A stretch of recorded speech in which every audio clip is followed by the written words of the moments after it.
Hey, what's up guys? Today I'm going to point out a possible reason why your dishwasher may not be draining.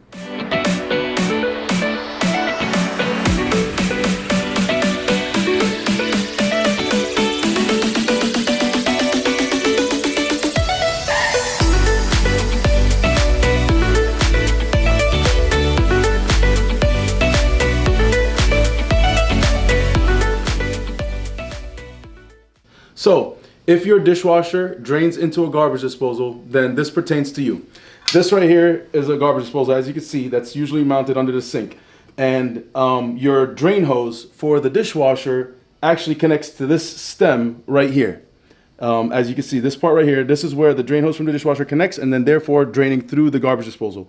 One of the most forgotten steps when a garbage disposal installed is if you see there inside there's a little plug.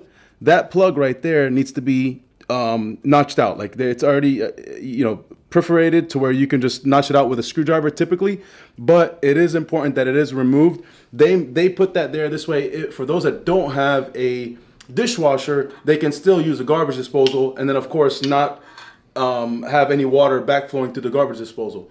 So if you have a dishwasher, you need to remove that, and I'll point it out to you just so you can kind of get a visual under the sink of what it looks like. So as you can see, our drain hose is coming in from the top and then draining right here into the garbage disposal. There's that stem I'm referring to.